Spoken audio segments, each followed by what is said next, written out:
Eu quero conversar aqui alguns minutos com vocês a respeito desse tema. Nós estamos na antessala do Natal do ano 2023 e é uma das datas mais especiais para nós os cristãos, mas é uma das datas mais especiais se nós pegarmos o calendário do mundo.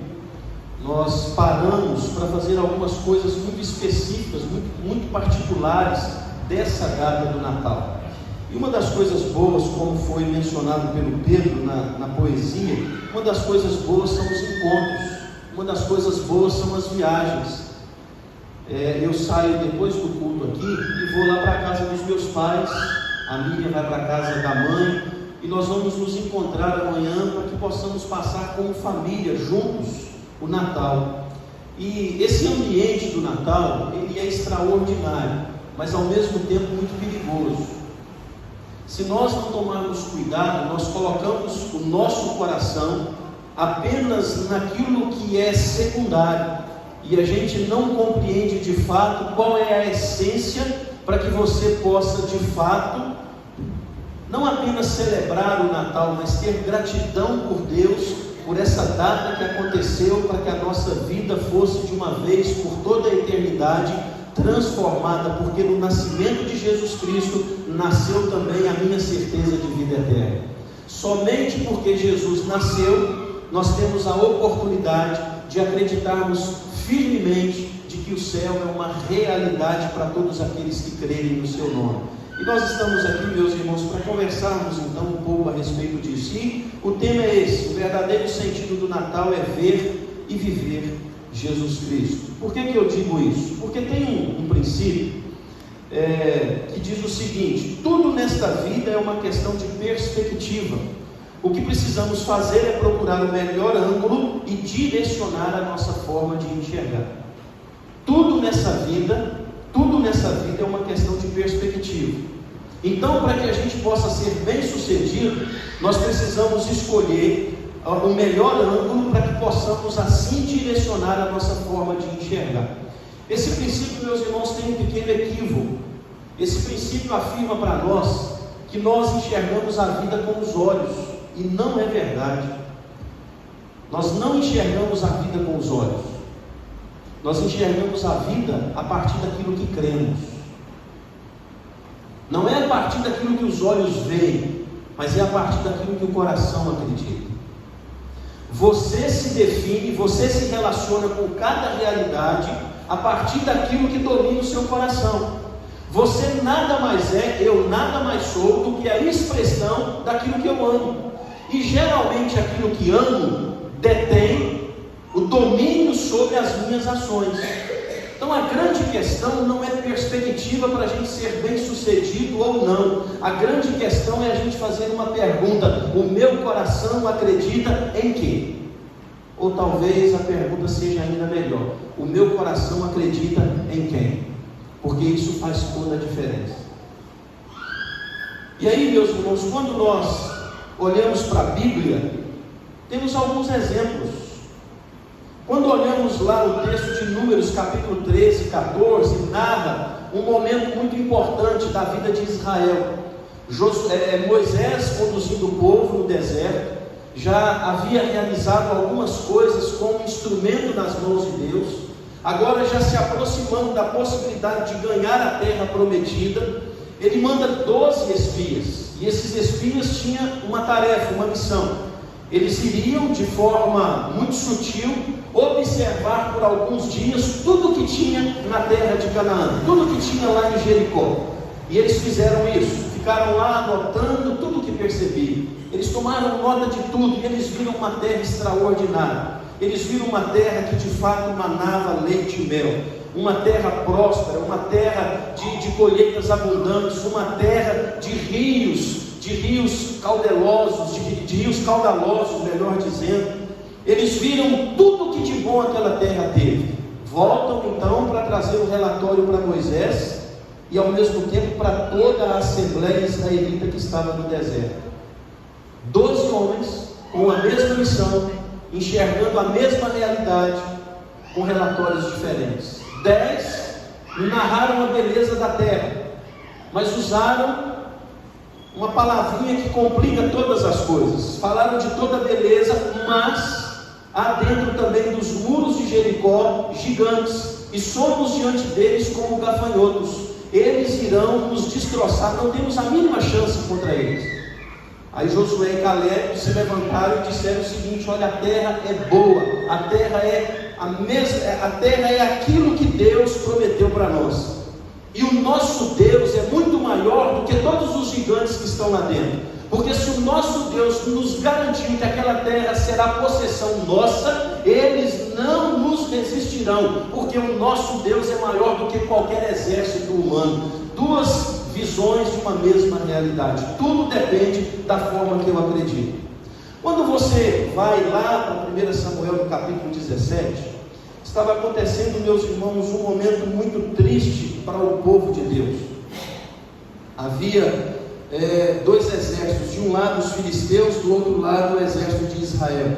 Saul, o rei de Israel, e aqui estava Golias vindo e em todo o tempo tirando sarro da cara do povo de Deus, dizendo: olha, para não ter derramamento de sangue, escolha aí o melhor dos soldados que vocês têm, e a gente vai numa batalha homem a homem, aquele que ganhar, o seu exército vai dominar sobre o outro. E aí ele ficou fazendo isso durante 40 dias, ele ficou fazendo isso. Saul batia o joelho no outro. O rei que deveria se colocar à disposição para essa grande batalha, ele estava tremendo de medo, ele não cumpriu aquilo que lhe era do seu ofício. E aí veio o menininho, Davi. Veio Davi e olhou aquele gigante fazendo chacota com o nome do Deus de Israel, murmurando contra o Deus de Israel. E ele disse para Saul: eu vou lutar com esse gigante, porque esse gigante está afrontando o nome do Deus vivo, e Deus há de me dar a vida dele nas mãos ainda hoje. E aí a gente sabe da história. Davi foi enfrentar o gigante a partir daquilo que ele acreditava, a partir do Deus que dominava a sua vida e a sua história. E Davi, com uma única pedra, calou a boca daquele gigante, com a própria espada do gigante cortou a sua cabeça, e Israel então foi vencedor naquela batalha. A partir daquilo que Davi acreditava, ele então se colocou à disposição para lutar em nome de Deus. Então, meus irmãos, grava o que eu estou falando para vocês nessa noite. Grava, sabe por quê? Porque uma pergunta surge: como é que você enxerga o Natal? Como é que você enxerga o Natal? A partir dos seus olhos ou a partir daquilo que você crê? O Natal afirma para o seu coração qual realidade? A realidade das festas, e eu não tenho nada contra elas. Eu espero chegar lá em Pedra Bonita e ter já uma mesa posta para que a gente chegue e já esteja ali se alegrando ao entorno da mesa com os familiares. Tenho nada contra presentes, não tenho nada contra você fazer amigo oculto, não tenho nada contra você sorrir. Eu não tenho nada com relação à festa que a gente pode fazer. A única coisa é tomarmos cuidado, porque isso pode tomar o nosso coração e a gente se esquecer do verdadeiro sentido do Natal. O verdadeiro sentido do Natal é Jesus Cristo. E o apóstolo João nos ensina isso nesse texto que lemos. O texto que lemos, meus irmãos, é uma escrita do apóstolo João a uma igreja que ele já havia pastoreado, a igreja de Éfeso. João pastoreia a igreja de Éfeso. Essa igreja é forte, essa igreja é vigorosa. Mas João, por pregar o Evangelho, é levado para a ilha de Pátimos. E essa igreja de Éfeso fica à mercê de alguns falsos profetas. E esses falsos profetas começam a trazer um princípio muito perigoso, uma filosofia muito complicada, que vinha do gnosticismo. E o que o gnosticismo afirmava? Principalmente que a matéria é má, o espírito é bom. Então, se a matéria é má e o espírito é bom, a libertação do espírito acontece na morte. E aí, quando a morte vem, o espírito sai e ele é perfeito, mas o corpo vai para o pó e dali nunca mais ele volta. Essa era a forma deles entenderem. E aí você pode perguntar: mas como os gnósticos entendem a salvação? Eles entendem a partir do conhecimento. Qual conhecimento? Quanto mais você conhecer do Deus que eles acreditam, mais esse Deus vai te aperfeiçoar e mais o seu espírito vai caminhar nesse processo de perfeição diante do Deus Todo-Poderoso. Não é salvação a partir de Jesus Cristo, é salvação a partir da própria capacidade de compreender a perfeição de Deus. Não precisa de um terceiro na ótica do gnosticismo. E aí, meus irmãos, vem um problema gravíssimo para a vida dos crentes, para a vida dos cristãos, para a vida da igreja. Qual é o problema? Se Jesus, se a carne é má e a morte liberta o espírito que é bom, então na ótica do gnosticismo, Jesus, o Deus, não poderia se encarnar. O Deus Todo-Poderoso jamais poderia ficar preso em uma matéria ruim, em uma matéria deplorável. E aí vem o segundo grande problema: se Jesus não se encarnou, então ele não viveu vida justa, então ele não morreu de forma vicária, substitutiva, então ele não ressuscitou ao terceiro dia, e aí a nossa fé é vã. Nós estamos fazendo o papel de bobos aqui, porque se Jesus não ressuscitou, de acordo com o apóstolo Paulo no capítulo 15 de 1 Coríntios, é vã a nossa fé. Nós não temos uma esperança maior do que aquilo que a gente cultiva nessa própria história. Se Jesus não ressuscitou, a ressurreição para nós é uma impossibilidade, e nós estamos aqui nesse ponto perdendo o nosso tempo. Aí João vai escrever essa carta exatamente para acertar o coração dos crentes. Deixa eu falar para você uma coisa: há uma diferença, meus irmãos, do propósito de João escrever o evangelho dele, o quarto evangelho, com a escrita dele aqui nas suas cartas. Lá no quarto evangelho, se você olhar o capítulo 20, me parece que na altura do verso 31, está dizendo que João estava ali trazendo um ensinamento através das falas de Jesus, dos milagres de Jesus, para que os homens pudessem crer no nome dele e serem salvos. Então, o evangelho de João é para que os homens pudessem crer. A epístola não. A epístola é para aqueles que já criam.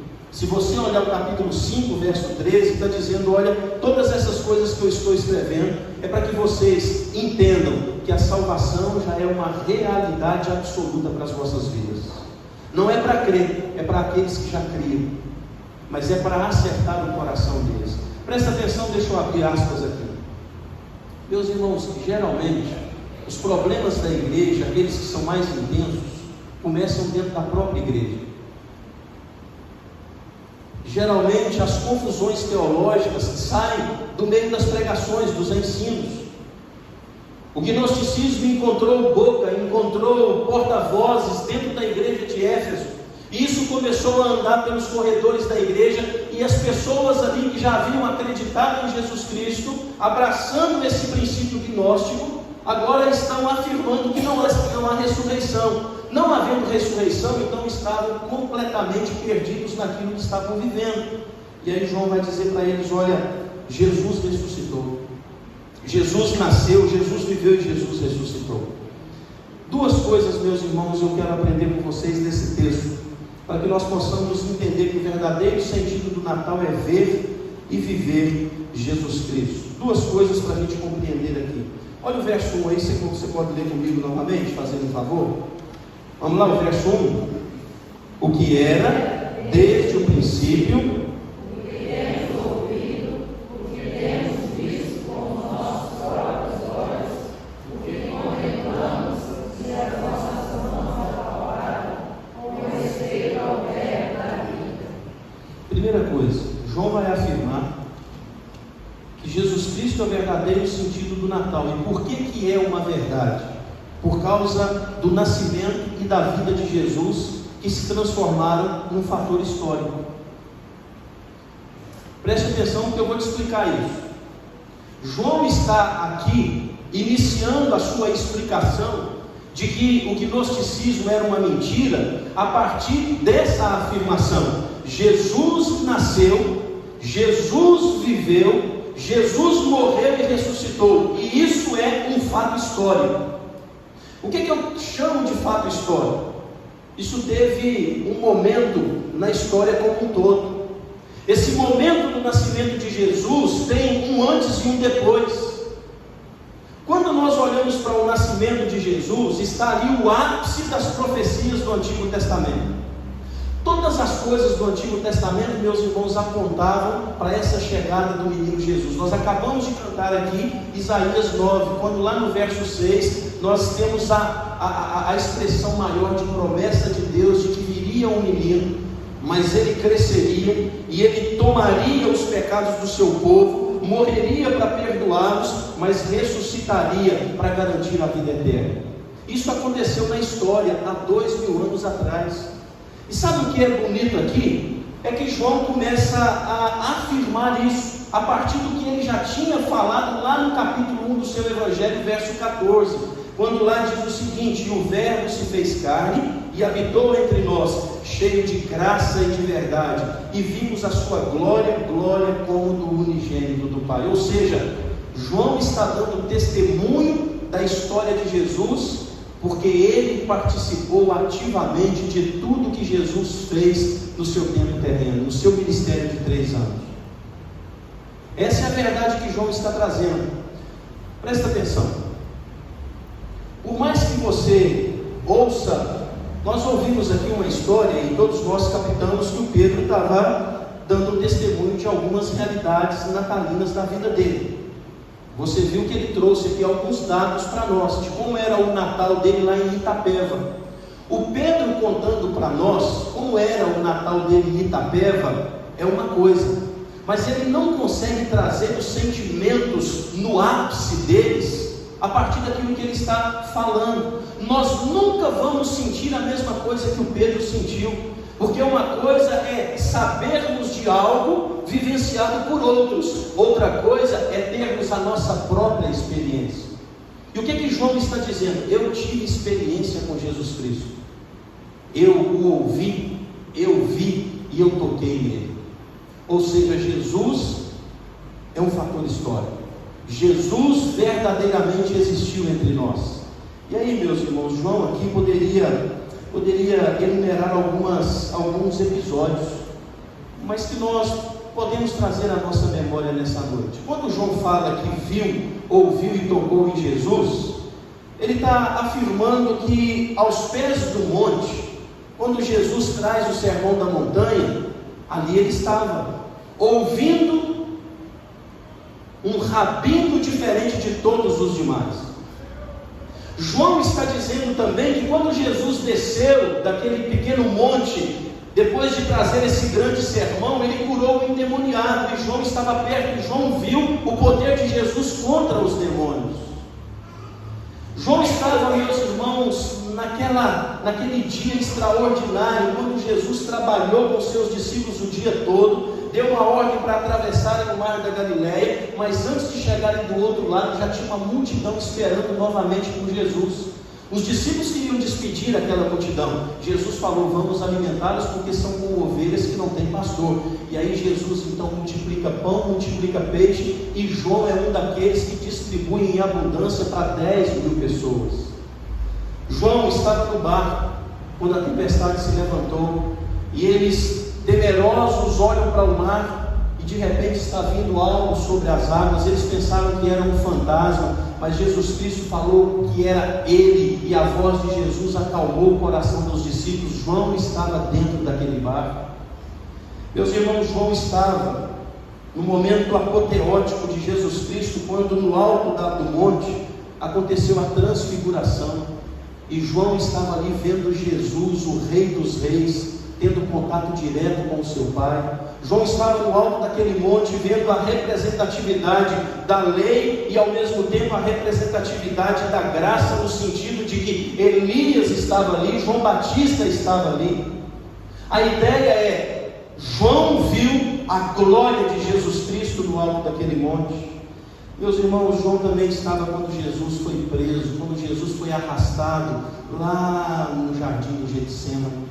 João acompanhou aquele cortejo, João viu o julgamento, João percebeu ao longe o quanto Jesus estava sofrendo naqueles açoites. João acompanhou, meus irmãos, o cortejo de Jesus para fora de Jerusalém. Ele foi até o Gólgota. Ele percebeu o quanto que o Filho de Deus estava sofrendo no alto daquela cruz. João estava ao lado de Jesus, ao ponto que o próprio Jesus, olhando para ele, disse: João, eis aí a sua mãe. Ou seja, cuida, João, de Maria, não a deixe desamparada. João estava com Jesus naquele momento crucial da história. João também, meus irmãos, estava quando explodiu a notícia que o túmulo estava vazio, que Jesus Cristo havia ressuscitado, que não havia ali o corpo. E aí eles se lembraram de toda a profecia que o próprio Cristo havia dito para eles: há de acontecer a minha morte, mas no terceiro dia eu vou recuperar a minha vida, porque eu tenho o poder de dar a minha vida, mas ao mesmo tempo de reaver a minha vida. E é isso que acontece. João, meus irmãos, estava dentro daquele cômodo, quando Jesus atravessa a parede, e aí ele se apresenta, mas Tomé não acreditou. Tomé queria provas, e aí ele fala: eu preciso tocar para ver se é verdade. E Jesus empresta as mãos, e Tomé percebeu que de fato Jesus estava ali com eles, ressurreto. E por fim, meus irmãos, João estava no 40º dia de Jesus ressurreto entre eles, quando Jesus, lá em Atos, no capítulo 1, vai dar as últimas instruções: vocês estarão em Jerusalém orando, até que do alto venha o poder, e vindo o poder sobre vocês, vocês irão levar o Evangelho a Jerusalém, a Judéia, Samaria, até os confins da terra. João absorveu essa verdade, e ele viu Jesus sendo assunto aos céus, e a partir daquele momento, João se transformou em um grande pregador da palavra de Deus. Meus irmãos, eu não tenho nenhuma dúvida de que Jesus Cristo é um fato histórico, de que Jesus Cristo nasceu, viveu, morreu e ressuscitou para dar vida à sua igreja. Eu não tenho dúvida de que Jesus é real na história de Deus nessa terra.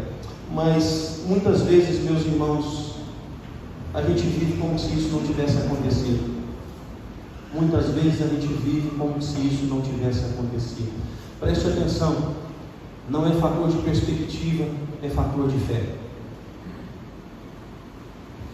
Você será sempre resultado daquilo que você acredita.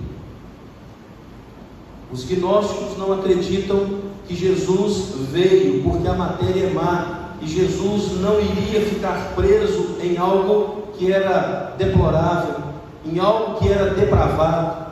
Mas nós acreditamos que milagrosamente, pelo poder de Deus e pelo poder do próprio Cristo, ele veio como um menino, ele nasceu de uma virgem e ele viveu entre os homens, mas viveu de forma perfeita e morreu para salvar os homens dos seus pecados. É um fato histórico, meus irmãos, que muda a minha e a sua história nessa noite.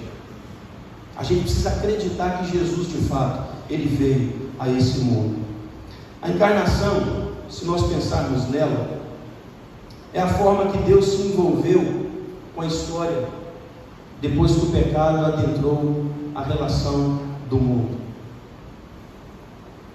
Lá em Gênesis capítulo 3, verso 15, Deus afirma que iria reorganizar aquilo que o pecado atrapalhou. E ele já está ali afirmando que viria um menino, viria o descendente da mulher, e amassaria a cabeça do pecado, e venceria o diabo, e venceria o mundo, e venceria tudo aquilo que fosse necessário, para que através dele, através da sua vida, através da sua perfeição, eu e você pudéssemos encontrar esperança novamente. E isso aconteceu na história, porque Jesus se encarnou, e ele se transformou no meu caminho, na minha verdade e na minha vida. E eu espero que seja para todos nós nessa noite. Para todos nós nessa noite. E aí, meus irmãos, para a gente finalizar, a segunda coisa que João vai afirmar está aí no verso 2 e verso 3. Vamos ler junto comigo lá, verso 2 e verso 3. E a vida se manifestou, e nós a temos visto, e dela damos testemunho, e vô-la anunciamos, a vida eterna, a qual estava com o Pai, e nos foi manifestada. O que temos visto e ouvido, anunciamos também a vós outros, para que vós, igualmente, mantenhais comunhão conosco. Ora, a nossa comunhão é com o Pai e com seu Filho, Jesus Cristo. Segunda verdade, se o nascimento de Jesus e a sua vida é um fato histórico, quando nós acreditamos nisso, aí a gente aprende o seguinte: a forma que eu enxergo esses fatos define o meu jeito de viver. A forma que eu enxergo Jesus Cristo define o meu jeito de viver ou a minha forma de relacionamento. Aqui, meus irmãos, há uma conjugação que sempre foi pauta da relação de Deus com os seus filhos. Aqui há uma relação de visão com a missão. Aqui não há divórcio, porque se eu acredito em Jesus Cristo, se eu acredito que Ele veio na história para mudar a minha história, o testemunho a partir dessa afirmação precisa ser visto nas minhas ações. Não tem como, meus irmãos, qualquer um de nós aqui nessa noite, dissermos que amamos a Jesus Cristo, que temos temor a Deus, mas vivemos de qualquer jeito. Não há essa possibilidade de alguém que ama a Jesus Cristo viver fora dos princípios que Ele mesmo viveu e ensina para nós através da Escritura Sagrada. É necessário, meus irmãos, termos essa conexão entre visão e missão. E aí, João nos ensina aqui algo que é fundamental. Ele, depois que acreditou em Jesus Cristo e foi um seguidor e se transformou em um apóstolo, ele ouviu Jesus falar lá na grande comissão: ide por todo mundo, pregai o evangelho a toda criatura, se fazendo discípulos das nações e batizando aqueles que se arrependerem no nome do Pai, do Filho e do Espírito Santo, e ensinando-os a guardar tudo isso que vos tenho ensinado. João, meus irmãos, absorveu essa verdade e ele começa a pregar o evangelho em todos os lugares. João agora é um itinerante. João, ele vai pastorear uma igreja local, e essa é a igreja de Éfeso, a qual está recebendo essa carta, só quando ele já estava mais amadurecido. Mas no primeiro momento, João pregava o evangelho em todos os lugares. Deixa eu falar para vocês aqui um sentimento que havia no coração da igreja primitiva. Olha para mim aqui, em nome de Jesus. Quando o anjo, lá no verso 6, 7 e 8 de capítulo 1 de Atos, diz para os discípulos que estavam olhando Jesus subindo, já com tristeza, com saudade, mas ao mesmo tempo com medo agasalhado no coração, o anjo disse a eles assim: por que vocês estão olhando para o alto? Esse mesmo Jesus que vocês estão vendo subir, ele virá para buscar a igreja dele. Não vos compete conhecer tempos ou épocas, pregar o evangelho, porque quando o evangelho ganhar todas as nações, ele virá para buscar os seus eleitos, ele virá para buscar a sua igreja. Eles agasalharam aquilo. E aí dois sentimentos moveram a igreja primitiva: primeiro, de obediência à ordem de Jesus; segundo, vontade de que Jesus voltasse logo. Primeiro, obediência. Ele falou para a gente pregar, vamos pregar. Mas segundo, se a gente pregar e o evangelho chegar a todas as nações, etnias, a todos os povos, a todas as aldeias, ele vai voltar. E nós queremos que ele volte ainda na nossa geração. E eles pregaram o evangelho, porque ao ver Jesus sumindo por entre as nuvens, uma saudade gigantesca alojou no coração daqueles homens. E eles então estão pregando o evangelho para todos os lugares. E dentre eles estava João.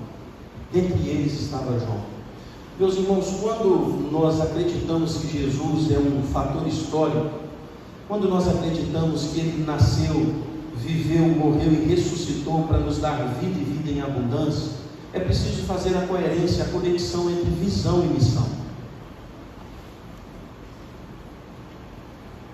Quando nós olhamos para a vida de todos os apóstolos que andaram com Jesus, viram a sua ressurreição e por ele foram direcionados ao mundo para pregar o evangelho, nós vemos que essa foi a grande tarefa na vida desses homens. Eles não tinham outro negócio. O grande negócio desses homens era anunciar Jesus Cristo. O grande negócio desses homens era falar aquilo que Cristo havia feito na vida deles e através da vida deles. Eles não perderam tempo. Aí deixa eu dizer para você, eu não estou dizendo que você vai sair daqui de Ipanema ou da cidade que você mora e por acreditar que Jesus é um fator histórico e que nele, e somente nele, há salvação e perdão de pecados, eu não estou dizendo que você vai sair da sua casa e procurar um ambiente onde ali você vai se doar pregando o Evangelho. Não, irão pregar o Evangelho em lugares fora do seu recinto, da sua família, da sua cidade, aqueles que o Espírito Santo testificar no coração. A quem nós enviaremos? Aqueles que serão direcionados pelo próprio Deus.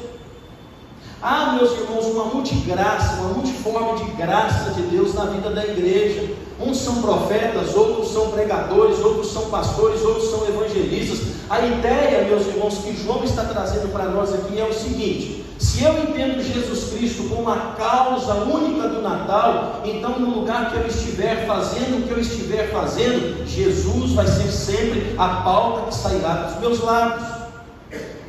Por que eu vou andar em justiça? Porque a justiça glorifica o nome do meu Cristo. Por que eu vou amar a minha esposa, zelar dela e se preciso vou morrer pelo seu bem-estar? Porque isso glorifica o noivo da igreja que por ela se entregou. Por que eu vou educar os meus filhos no caminho do Evangelho? Porque os meus filhos vão crescer sabendo que Deus precisa ser amado acima de todas as coisas, e eles precisam ter em Jesus Cristo a causa última de todos os seus feitos. Quando você vai para o seu lazer, aquilo que você estiver fazendo no seu lazer, curta o seu lazer, aproveite o seu lazer, mas saiba que no seu lazer Jesus Cristo precisa ser glorificado. Tem um princípio que eu acho sensacional. Se você deixar cair uma agulha, de repente você está fazendo alguma coisa com uma agulha e ela caiu por um descuido, o ato de você pegar essa agulha ao chão só tem validade se ele estiver embrulhado pelo amor. Se você fizer qualquer movimento desprovido de amor, aquilo ali foi tempo perdido. E amor não é sentimento, amor é compreender quem é Deus.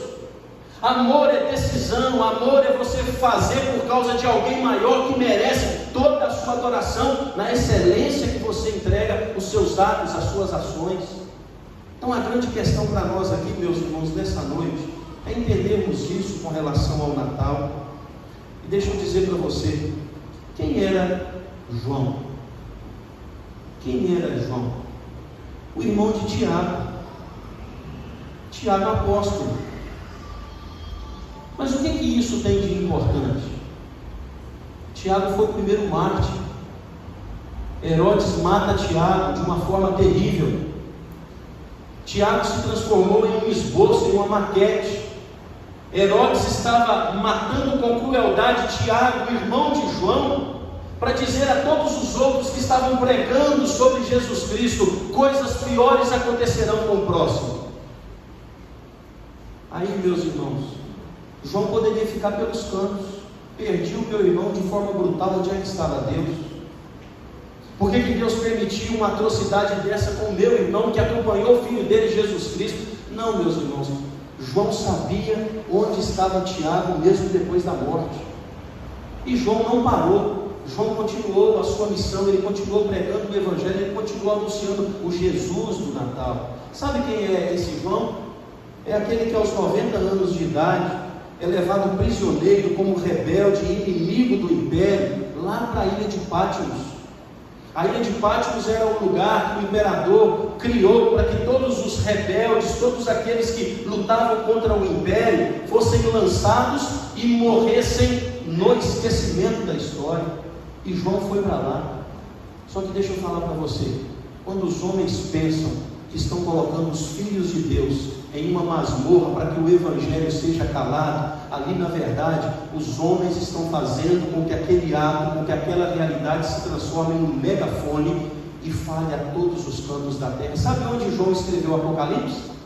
Um dos livros mais extraordinários das Escrituras, lá na ilha de Patmos. João foi solto já na sua muita velhice. Ele ficou mais ou menos 4 a 5 anos dentro daquela ilha. Aí depois ele é solto e ele volta para a igreja de Éfeso, e por velhice ele morre no meio dos seus irmãos. Mas deixa eu concluir dizendo para você por que eu estou mencionando esses dois fatos na vida de João. Meus irmãos, quando nós acreditamos que Jesus Cristo de fato veio, e Ele é a razão da nossa fé, Ele é a razão da nossa salvação, Ele é a razão da nossa vida. Por Ele vivemos, por Ele nos movemos, porque dele, por Ele, para Ele são todas as coisas.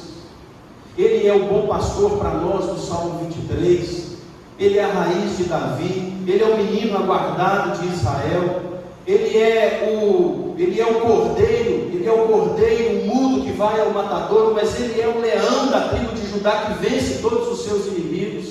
Ele é aquele que se entregou aos homens, deixando-se ser injustiçado por eles, porque Ele estava levando o meu e o seu pecado, Ele estava nas suas pisaduras, sarando as nossas enfermidades, mas Ele é aquele que morre, mas Ele tem o poder de reaver a sua vida. Esse é Jesus Cristo, aquele que é o Senhor da igreja. Deixa eu dizer para você, se isso é uma verdade no seu coração, o Natal não é uma festa estática, o Natal é uma festa do todo dia. O Natal não é uma festa estática, o Natal é uma festa do todo dia. Repito, meus irmãos, em nome de Jesus, para vocês não me interpretarem mal, eu sou apaixonado por sorrisos. Faça a melhor comida que você puder fazer amanhã. Aí eu não estou falando de variedades, não, eu estou falando de qualidade. Faça a melhor. Arranje lá a mesa, organize, ornamente a mesa da sua casa com a melhor de todas as formas, com todos os melhores talheres e pratos, e coloque de uma forma onde uma família real vai se assentar ali. Chame todo mundo para ficar ao lado, faça uma bela oração, agradeça a Deus pelo dia do Natal e se esbalde na comida gostosa. Depois vá para aquela sobremesa. Vá para aquela sobremesa. Cada um tem o seu tipo de sobremesa. Eu amanhã vou comer pão dourado. Pão dourado. Conhece o pão dourado? Conhece não, senhor? O senhor quer que eu trago para o senhor? O senhor conhecer? Meus irmãos, é o meu doce preferido. Quem já comeu pão dourado aqui? Pelo amor de Deus, alguém levanta isso, meus irmãos. Pão dourado existe. A minha mãe já estava trabalhando hoje, porque ela sabe que eu vou chegar lá amanhã. Pão dourado. Qual é o doce que você gosta? Qual é a sobremesa que você gosta? Compre lá. Vá lá. A coisa não está a mil maravilhas no nosso país, não, mas vá lá, compre. E se esbalde. Eu vou trazer para o seu, se esbalde na sobremesa que você gosta. Você já comprou presente? Você está na expectativa de ganhar presente? Tá? A minha tá. Meus irmãos, dê presente e Deus abençoe que você ganhe presentes. Desembrulhe o presente e peça para tirar uma foto e mostra para todo mundo que você puder o orgulho de ter ganhado um presente. Fale Feliz Natal para as pessoas. Não, pastor, Feliz Natal vai envolver a árvore, e a árvore tem demônios escondidos ali. Pelo amor de Deus, tem que ser criativo demais para criar uma bobeira tamanha. Não, pastor, Natal fala de Papai Noel. Papai Noel é um mito, é perigoso, é complicado demais. Não, nós fizemos do Papai Noel aquilo que ele se transformou hoje como algo principalmente para o capitalismo, para as vendas. Mas o Papai Noel é simplesmente por causa de um moço que lá, quando acontecia o Natal na cidade dele, ele percebia crianças que não tinham ninguém para dar presente a elas. Ele foi lá, comprava presente todo ano e entregava. Qual era o nome daquele moço? Noel. Aí as crianças começavam a chamá-lo de Papai Noel. Mas tem gente que não sabe da história e fica querendo inventar uma onde o diabo é o protagonista. Papai Noel está deturpado, a gente não abraça ele mais, a gente não tem essa projeção hoje, virou uma mística mesmo no sentido do capitalismo. Mas as pessoas vão colocando tanta coisa complicada em momentos que a gente pode ser feliz, sorrir, abraçar e se abraçar. O Natal, meus irmãos, é uma festa da alegria. O Natal é uma festa de você se encontrar com pessoas que você ama. O Pedro falou que a irmã e o cunhado, a irmã da Jaqueline e o cunhado estão aqui, chegaram ontem à noite, né? Uma alegria para vocês, né, Pedro? Coisa boa, já passearam hoje em Ipanema, tão felizes da vida.